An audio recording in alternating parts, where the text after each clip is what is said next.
Hi friends, ಇವತ್ತಿನ ಅದ್ಭುತ ವಿಡಿಯೋಗೆ ನಿಮ್ಮೆಲ್ಲರಿಗೂ ಆತ್ಮೀಯ ಸ್ವಾಗತ. ಒಂದು ಕಾಲದಲ್ಲಿ ವೈಕುಂಠದಲ್ಲಿ ಲಕ್ಷ್ಮೀ ದೇವಿಯು ಶ್ರೀ ಮಹಾವಿಷ್ಣುವಿನ ಜೊತೆ ಕುಳಿತಿದ್ದಾಗ ಭೂಲೋಕದಲ್ಲಿ ಕಷ್ಟಪಡುತ್ತಿರುವ ಮನುಷ್ಯರನ್ನು ಕಂಡು ಆಕೆಯ ಮನಸ್ಸು ಕರಗಿತು. ಆಗ ಆಕೆ ವಿಷ್ಣುವನ್ನು ಕುರಿತು, ಪ್ರಭು, ದಯವಿಟ್ಟು ನನಗೆ ಒಂದು ವಿಷಯ ಹೇಳಿ. ಮನುಷ್ಯರು ಯಾವ ಗಿಡಗಳನ್ನು ನೆಡಬೇಕು, ಯಾವ ಗಿಡಗಳನ್ನು ಮನೆಯ ಮುಂದೆ ಬೆಳೆಸಿದರೆ ಅವರ ಜೀವನದಲ್ಲಿ ಬಡತನ ಮತ್ತು ಕಷ್ಟಗಳು ದೂರವಾಗುತ್ತವೆ, ಶತ್ರುಗಳು, ರೋಗಗಳು, ಭೂತ ಪ್ರೇತ ಪಿಶಾಚಿಗಳ ಭಯದಿಂದ ಅವರಿಗೆ ರಕ್ಷಣೆ ಸಿಗುತ್ತದೆ, ಮತ್ತು ಯಾವ ಮರಗಳನ್ನು ನೆಡಬಾರದು, ಯಾವ ಮರಗಳಿಂದ ಕಷ್ಟಗಳು ಬರುತ್ತವೆ ಎಂದು ಲಕ್ಷ್ಮೀ ದೇವಿ ಶ್ರೀ ಮಹಾವಿಷ್ಣುವನ್ನು ಕೇಳುತ್ತಾರೆ. ಅದಕ್ಕೆ ಶ್ರೀ ಮಹಾವಿಷ್ಣುವು ಮುಗುಳ್ನಕ್ಕು, ದೇವಿ, ನೀನು ಇಂದು ಮಾನವ ಕುಲದ ಒಳಿತಿಗಾಗಿ ಈ ಸೃಷ್ಟಿಯಲ್ಲಿ ಅತ್ಯಂತ ಮಹತ್ವದ ಪ್ರಶ್ನೆಯನ್ನು ಕೇಳಿದ್ದೀಯಾ. ದೇವಿ, ಮರಗಳಿಗೆ ಅತ್ಯಂತ ಶ್ರೇಷ್ಠ ಸ್ಥಾನವಿದೆ. ಅವು ಸದಾ ಪೂಜನೀಯವಾಗಿವೆ. ಕೆಲವು ನಿರ್ದಿಷ್ಟ ಮರಗಳನ್ನು ಸರಿಯಾದ ದಿಕ್ಕಿನಲ್ಲಿ ಸರಿಯಾದ ಸ್ಥಳದಲ್ಲಿ ನೆಡುವುದರಿಂದ ಅದ್ಭುತ ಫಲಿತಾಂಶಗಳು ಸಿಗುತ್ತವೆ. ಮರಗಳು ಮತ್ತು ಗಿಡಗಳು ಮನೆಗೆ ಸೌಂದರ್ಯ ನೀಡುವುದಷ್ಟೇ ಅಲ್ಲ, ಅವು ನಮ್ಮ ಸುತ್ತಲಿನ ಗಾಳಿಯನ್ನು ಶುದ್ಧೀಕರಿಸುತ್ತವೆ. ಅವುಗಳಿಂದ ನಿರಂತರವಾಗಿ ಸಕಾರಾತ್ಮಕ ಶಕ್ತಿ ಹರಡುತ್ತಿರುತ್ತದೆ. ಮರಗಳು ನಕಾರಾತ್ಮಕ ಶಕ್ತಿಯನ್ನು ಹೀರಿಕೊಂಡು ಪರಿಸರವನ್ನು ಅನುಕೂಲಕರವಾಗಿ ಮಾರ್ಪಡಿಸುತ್ತವೆ. ಮನೆಯ ಮುಂದೆ ಸರಿಯಾದ ಗಿಡಗಳಿದ್ದರೆ ಮನೆಯಲ್ಲಿ ಸುಖ ಸಮೃದ್ಧಿ ಹೆಚ್ಚುತ್ತದೆ. ಇದು ಮಾತ್ರವಲ್ಲ, ಈ ಗಿಡಗಳು ಹಲವು ರೀತಿಯ ವಾಸ್ತು ದೋಷಗಳನ್ನು ಕೂಡ ನಿವಾರಿಸುತ್ತವೆ. ಮನೆಯ ಆವರಣದಲ್ಲಿ ಶುಭ ಮರಗಳಿದ್ದರೆ ಆ ಮನೆಯನ್ನು ದೇವತೆಗಳೇ ರಕ್ಷಣೆ ಮಾಡುತ್ತಾರೆ. ದೇವಿ, ಮನೆಯ ಬಳಿ ಯಾವ ಗಿಡಗಳನ್ನು ಇಡಬೇಕು ಮತ್ತು ಯಾವುದನ್ನು ಇಡಬಾರದು ಎಂದು ಹೇಳುವ ಮೊದಲು ನಿನಗೆ ಒಂದು ಹಳೆಯ ಕಥೆಯನ್ನು ಹೇಳುತ್ತೇನೆ.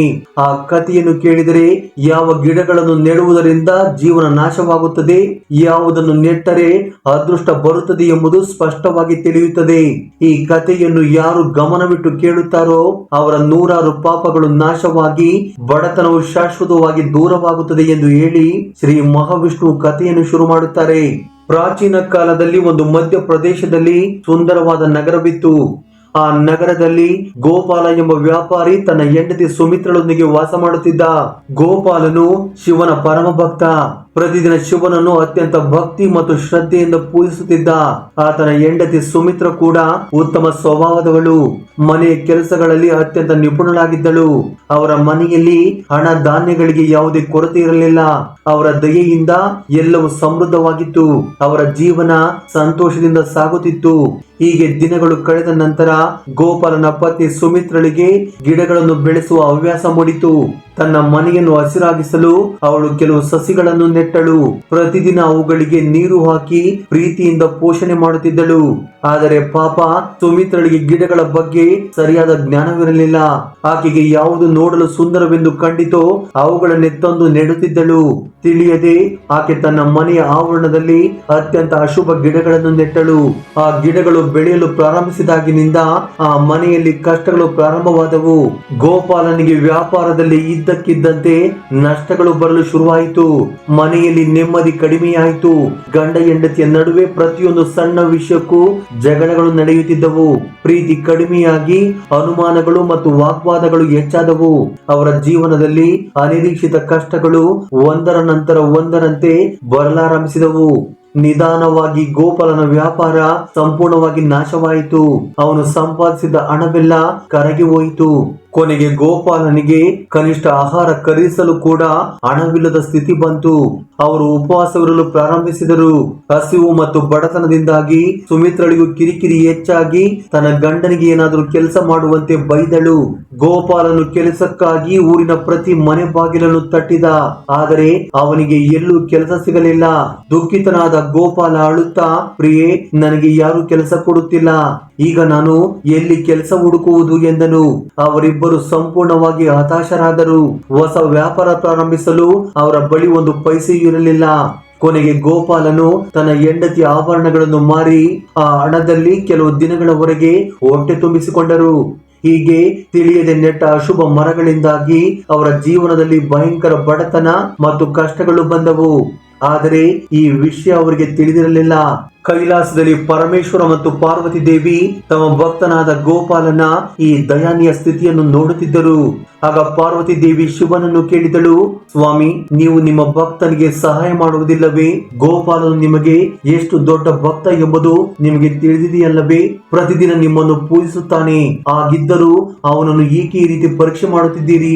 ಆಗ ಶಿವನು, ದೇವಿ, ನಾನು ಖಂಡಿತವಾಗಿಯೂ ಗೋಪಾಲನಿಗೆ ಸಹಾಯ ಮಾಡುತ್ತೇನೆ, ಆದರೆ ಮೊದಲು ಅವನ ಗುಣವನ್ನು ಪರೀಕ್ಷಿಸಬೇಕು. ಆದ್ದರಿಂದ ನಾನು ನೇರವಾಗಿ ಅವನ ಮನೆಗೆ ಹೋಗಿ ಅವನನ್ನು ಪರೀಕ್ಷಿಸುತ್ತೇನೆ ಎಂದು ಹೇಳಿ ಸನ್ಯಾಸಿಯ ವೇಷದಲ್ಲಿ ಭೂಮಿಗೆ ಬಂದರು. ಸನ್ಯಾಸಿಯ ವೇಷದಲ್ಲಿದ್ದ ಶಿವನು ಗೋಪಾಲನ ಮನೆಗೆ ಹೋಗಿ ಭಿಕ್ಷೆಗಾಗಿ ಕರೆದರು. ಮನೆಗೆ ಬಂದ ತೇಜಸ್ವಿ ಸನ್ಯಾಸಿಯನ್ನು ನೋಡಿದ ಗೋಪಾಲನು ನಮಸ್ಕರಿಸಿ, ಸಾಧು ಮಹಾರಾಜರೇ, ನನ್ನ ಮನೆಗೆ ನಿಮಗೆ ಸ್ವಾಗತ. ನಾನು ನಿಮಗೆ ಏನು ಸಹಾಯ ಮಾಡಲಿ ಎಂದು ವಿನಯದಿಂದ ಕೇಳಿದನು. ಆಗ ಸನ್ಯಾಸಿಯ ರೂಪದಲ್ಲಿದ್ದ ಪರಮೇಶ್ವರನು, ಮಗನೇ, ನಾನು ಪುಣ್ಯ ಯಾತ್ರೆಯಲ್ಲಿದ್ದೇನೆ, ವಿಶ್ರಾಂತಿ ತೆಗೆದುಕೊಳ್ಳಲು ಜಾಗ ಹುಡುಕುತ್ತಿದ್ದೇನೆ. ನಿಮಗೆ ಅಭ್ಯಂತರವಿಲ್ಲದಿದ್ದರೆ ಈ ರಾತ್ರಿ ನಿಮ್ಮ ಮನೆಯಲ್ಲಿ ನನಗೆ ಆಶ್ರಯ ಕೊಡಬಹುದೇ?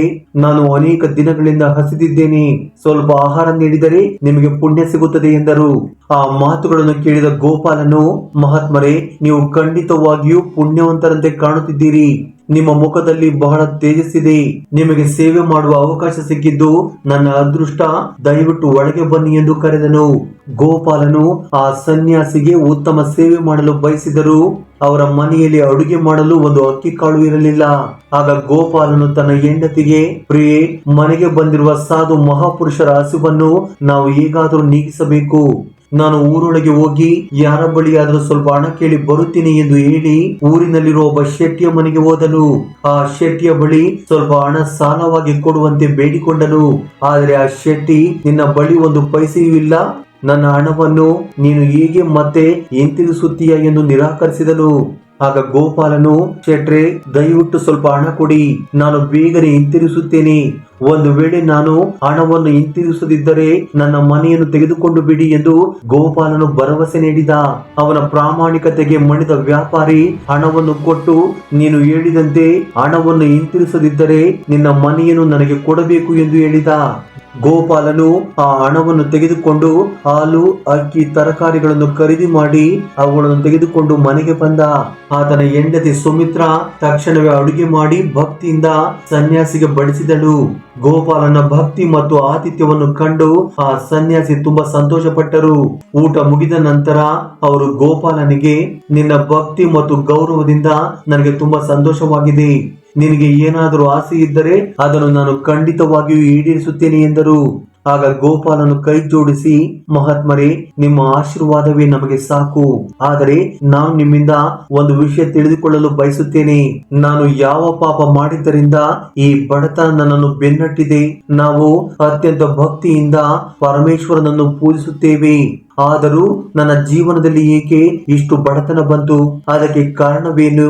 ಈ ಬಡತನವನ್ನು ನಿವಾರಿಸಲು ನಾನು ಏನು ಮಾಡಬೇಕು ಎಂದು ಕೇಳಿದನು. ಆಗ ಸನ್ಯಾಸಿ ನಕ್ಕು, ಮಗನೇ, ನಾನು ನಿನ್ನ ಮನೆಯ ಆವರಣವನ್ನು ಪ್ರವೇಶ ಮಾಡಿದಾಗಲೇ ನಿನ್ನ ಕಷ್ಟಗಳಿಗೆ ಕಾರಣವೇನೆಂದು ನನಗೆ ತಿಳಿಯಿತು. ಜೀವನದಲ್ಲಿ ಈ ಭಯಂಕರ ಬಡತನ ಬರಲು ಕಾರಣ ನಿನ್ನ ಮನೆಯ ಮುಂದಿರುವ ಆ ಮರಗಳೇ. ನಿನ್ನ ಹೆಂಡತಿ ತಿಳಿಯದೆ ನೆಟ್ಟ ಆ ಮರಗಳು ಅತ್ಯಂತ ಅಶುಭಕರವಾದವು. ಅವುಗಳಿಂದ ನಿನಗೆ ಈ ಸ್ಥಿತಿ ಬಂದಿದೆ. ತಕ್ಷಣ ಆ ಮರಗಳನ್ನು ತೆಗೆದು ಹಾಕಿ ಅವುಗಳ ಜಾಗದಲ್ಲಿ ಶುಭಕರವಾದ ಗಿಡಗಳನ್ನು ನೆಡು ಎಂದು ಹೇಳಿದರು. ಆಗ ಗೋಪಾಲನು ಆಶ್ಚರ್ಯಗೊಂಡು, ಮಹಾತ್ಮರೇ, ದಯವಿಟ್ಟು ನನಗೆ ಹೇಳಿ, ಮನೆಯಲ್ಲಿ ಯಾವ ಗಿಡಗಳನ್ನು ನೆಟ್ಟರೆ ಸುಖಭೋಗ ಮತ್ತು ಸಂಪತ್ತು ಬರುತ್ತದೆ, ಯಾವ ಗಿಡಗಳನ್ನು ನೆಡಬಾರದು ವಿವರವಾಗಿ ಹೇಳಿ, ನಾನು ನನ್ನ ಜೀವನದುದ್ದಕ್ಕೂ ನಿಮಗೆ ಋಣಿಯಾಗಿರುತ್ತೇನೆ ಎಂದು ಬೇಡಿಕೊಂಡನು. ಆಗ ಸನ್ಯಾಸಿ ಹೀಗೆ ಹೇಳಲು ಪ್ರಾರಂಭ ಮಾಡಿದರು. ಮಗನೇ, ಗಮನವಿಟ್ಟು ಕೇಳು. ಮೊದಲನೆಯದು ಹಲಸಿನ ಮರ. ಬಾವಿಯ ಬಳಿ ಹಲಸಿನ ಮರವನ್ನು ನೆಡು. ಹಲಸಿನ ಮರಗಳನ್ನು ನೆಡುವುದು 100 ಯಾಗಗಳನ್ನು ಮಾಡಿದ ಪುಣ್ಯಕ್ಕೆ ಸಮ. ಈ ಹಲಸಿನ ಎಲೆಗಳು ನೀರಿನಲ್ಲಿ ಬಿದ್ದಾಗ ಅವು ಪಿಂಡಗಳಾಗಿ ಪಿತೃ ದೇವತೆಗಳನ್ನು ತೃಪ್ತಿಪಡಿಸುತ್ತವೆ. ಇದರಿಂದ ಎಲ್ಲ ರೀತಿಯ ಪಿತೃದೋಷಗಳು ದೂರವಾಗುತ್ತವೆ. ಪ್ರತಿದಿನ ಸ್ನಾನದ ನಂತರ ಯಾರು ಈ ಹಲಸಿನ ಮರವನ್ನು ಮುಟ್ಟಿ ನಮಸ್ಕರಿಸುತ್ತಾರೋ ಅವರು ತಿಳಿದೋ ತಿಳಿಯದೆಯೋ ಮಾಡಿದ ಪಾಪಗಳಿಂದ ಮುಕ್ತರಾಗುತ್ತಾರೆ. ಜೀವನದಲ್ಲಿ ಎಂದಿಗೂ ಸೋಲನ್ನು ಕಾಣುವುದಿಲ್ಲ. ಎರಡನೆಯದು ನೆಲ್ಲಿ ಮರ. ವಿಷ್ಣುವಿಗೆ ಅತ್ಯಂತ ಪ್ರಿಯವಾದದ್ದು ನೆಲ್ಲಿ ಮರ. ನೆಲ್ಲಿ ಮರವನ್ನು ಮನೆಯ ಬಳಿ ಬೆಳೆಸುವುದು ಬಹಳ ಒಳ್ಳೆಯದು. ಈ ಮರದ ಹಣ್ಣು ಎಲ್ಲ ಲೋಕಗಳ ದೇಶಗಳಲ್ಲೂ ಪ್ರಸಿದ್ಧವಾಗಿದೆ. ಇದು ಅತ್ಯಂತ ಪವಿತ್ರವಾದ ನೆಲ್ಲಿ ಮರ. ನೆಲ್ಲಿ ಮರವನ್ನು ನೆಟ್ಟ ಗಂಡು ಹೆಣ್ಣು ಇಬ್ಬರು ಮರಣ ಚಕ್ರದಿಂದ ಮುಕ್ತರಾಗುತ್ತಾರೆ. ಈ ಪವಿತ್ರ ಹಣ್ಣನ್ನು ನೋಡಿದ ಕೂಡಲೇ ವಿಷ್ಣು ಭಗವಂತನು ಬಹಳ ಸಂತೋಷ ಪಡುತ್ತಾನೆ. ಇದನ್ನು ತಿನ್ನುವುದರಿಂದ ಆಯುಷು ಹೆಚ್ಚುತ್ತದೆ, ಪಾಪಗಳು ನಾಶವಾಗುತ್ತವೆ. ನೆಲ್ಲಿಕಾಯಿಯನ್ನು ನೆನೆಸಿದ ನೀರನ್ನು ಕುಡಿಯುವುದರಿಂದ ಯಾವುದೇ ದೀರ್ಘಕಾಲದ ಕಾಯಿಲೆಗಳು ಸಹ ಗುಣವಾಗುತ್ತವೆ. ಆ ನೀರಿನಲ್ಲಿ ಸ್ನಾನ ಮಾಡುವುದರಿಂದ ದರಿದ್ರ ದೇವತೆ ಮನೆಯಿಂದ ಓಡಿ ಹೋಗುತ್ತಾಳೆ, ಎಲ್ಲ ಸಂಪತ್ತು ಸಿಗುತ್ತದೆ. ಯಾವ ಮನೆಯಲ್ಲಿ ನೆಲ್ಲಿ ಮರವಿರುತ್ತದೆಯೋ ಆ ಮನೆಗೆ ಭೂತ ಪಿಶಾಚಿಗಳು ಪ್ರವೇಶಿಸಲಾರವು. ಏಕದಶಿಯೊಂದು ನೆಲ್ಲಿ ಮರದ ಕೆಳಗೆ ದೀಪ ಹಚ್ಚಿ ಪೂಜಿಸಿದರೆ ವಿಶ್ವದ ಎಲ್ಲ ಪುಣ್ಯ ತೀರ್ಥಗಳನ್ನು ದರ್ಶನ ಮಾಡಿದಕ್ಕಿಂತ ಶ್ರೇಷ್ಠ ಫಲ ಸಿಗುತ್ತದೆ. ಯಾರ ಮನೆಯ ಆವರಣದಲ್ಲಿ ನೆಲ್ಲಿ ಮರವಿರುತ್ತದೆಯೋ ಅಲ್ಲಿ ಲಕ್ಷ್ಮೀ ನಾರಾಯಣರೇ ನೆಲೆಸಿರುತ್ತಾರೆ ಎಂದು ಶಾಸ್ತ್ರ ಹೇಳುತ್ತದೆ. ಮೂರನೆಯದು ಮಂದಾರ ಮರ.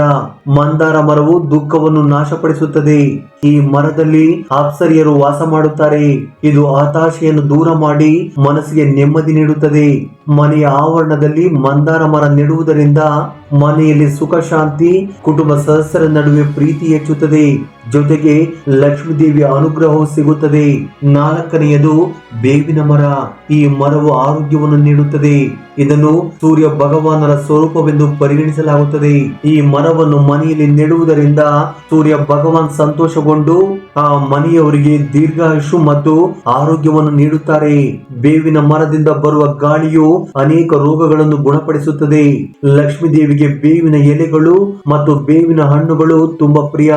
ಅದಕ್ಕಾಗಿ ಆಕೆ ಬೇವಿನ ಮರವಿರುವ ಸ್ಥಳದಲ್ಲಿ ವಾಸ ಮಾಡಲು ಇಷ್ಟಪಡುತ್ತಾಳೆ. ಮನೆಯ ಮುಂದೆ ಬೇವಿನ ಮರ ನೆಡುವುದರಿಂದ ಸಂಪತ್ತು ಹೆಚ್ಚುತ್ತದೆ.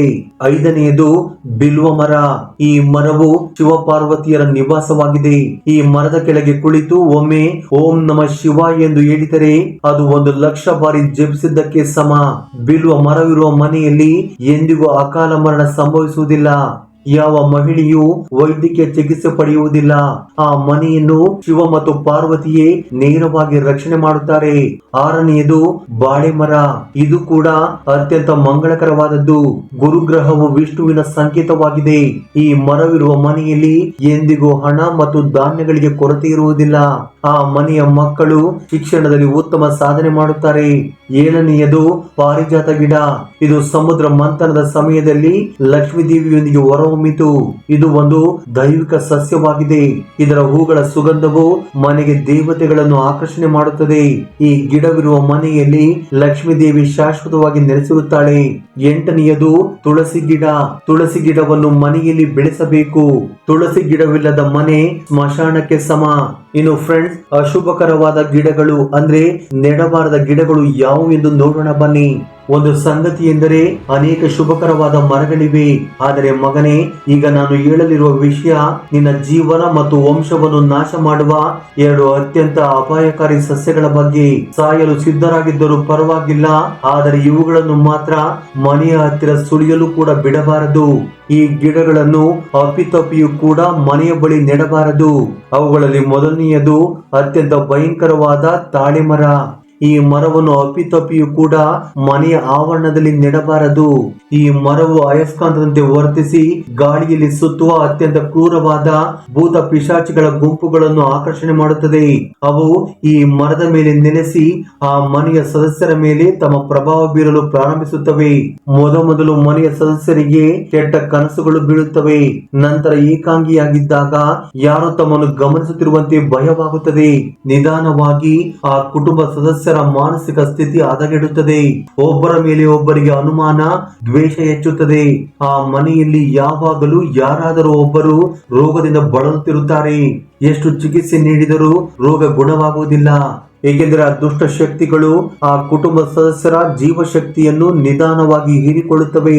ಕೊನೆಯಲ್ಲಿ ಆ ಕುಟುಂಬವು ಆರ್ಥಿಕವಾಗಿ, ಮಾನಸಿಕವಾಗಿ ಮತ್ತು ದೈಹಿಕವಾಗಿ ಸಂಪೂರ್ಣವಾಗಿ ನಾಶವಾಗಿ ಸಂಹಾರ ಆಗುವ ಸ್ಥಿತಿಗೆ ಬರುತ್ತದೆ. ಅದಕ್ಕಾಗಿಯೇ ಈ ಮರವನ್ನು ಭೂತ ವೃಕ್ಷ ಎಂದು ಕರೆಯುತ್ತಾರೆ. ಆದ್ದರಿಂದ ತಿಳಿಯದೆಯೂ ಕೂಡ ತಾಳೆ ಮರವನ್ನು ಮನೆಯಲ್ಲಿ ಬೆಳೆಸಬೇಡಿ. ನಿಮಗೆ ಗೊತ್ತಿಲ್ಲದೆ ಅದು ಮೊಳಕೆ ಬಂದರೆ ಕಿತ್ತು ಎಸೆದು ಬಿಡಿ. ಎರಡನೆಯದು ವಂಶ ನಾಶವನ್ನು ಉಂಟು ಮಾಡುವ ತೆಂಗಿನ ಮರ. ಈ ಮರವನ್ನು ಮನೆಯ ಬಳಿ ನೆಡುವುದರಿಂದ ಸಂತತಿ ನಾಶವಾಗುತ್ತದೆ. ಈ ಮರವು ಎತ್ತರವಾಗಿ ಏಕಾಂಗಿಯಾಗಿ ನಿಲ್ಲುತ್ತದೆ. ಅದರ ಸ್ವಭಾವದಂತೆಯೇ ಅದು ಇರುವ ಮನೆಯವರನ್ನು ಕೂಡ ಏಕಾಂಗಿ ಮಾಡುತ್ತದೆ.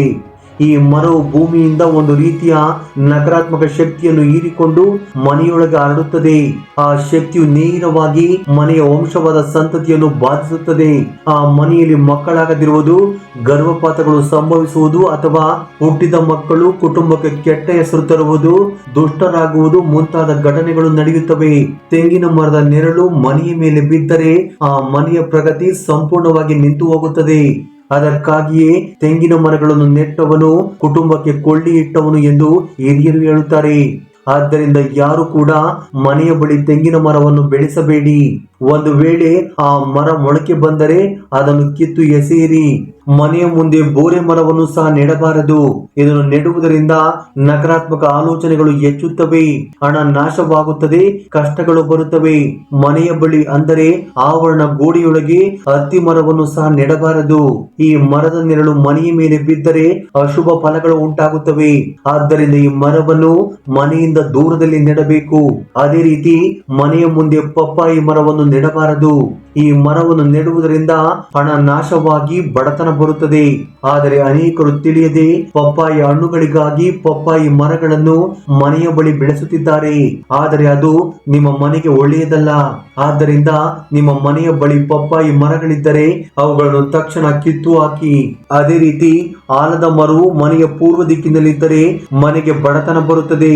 ಹತ್ತಿ ಮರವು ಮನೆಯ ಪಶ್ಚಿಮ ದಿಕ್ಕಿನಲ್ಲಿದ್ದರೆ ಮನೆಯಲ್ಲಿ ದುಃಖದ ವಾತಾವರಣವಿರುತ್ತದೆ. ಅದೇ ರೀತಿ ಮರುಭೂಮಿ ಸಸ್ಯಗಳನ್ನು ಸಹ ಮನೆಯಲ್ಲಿ ನೆಡಬಾರದು. ಅಲೋವೆರಾವನ್ನು ಹೊರತುಪಡಿಸಿ ಬೇರೆ ಯಾವುದೇ ಮರುಭೂಮಿ ಸಸ್ಯಗಳನ್ನು ಮನೆಯಲ್ಲಿ ನೆಡಬಾರದು.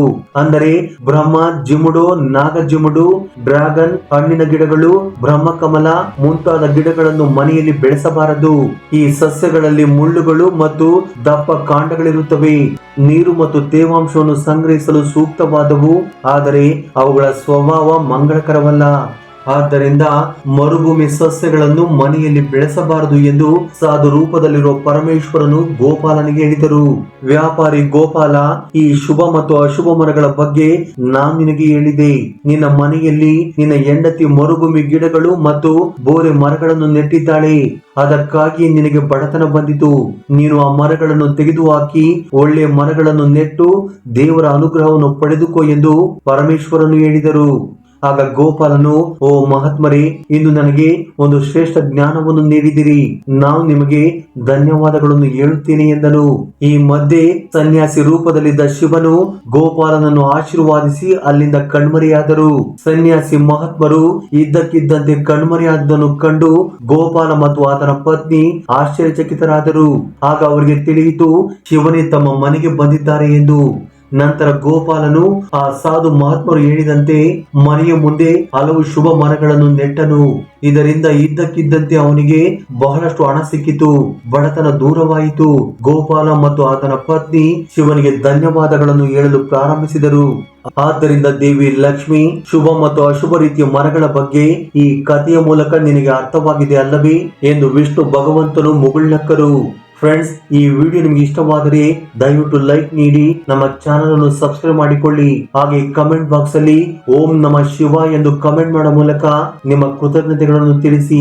ಧನ್ಯವಾದಗಳು.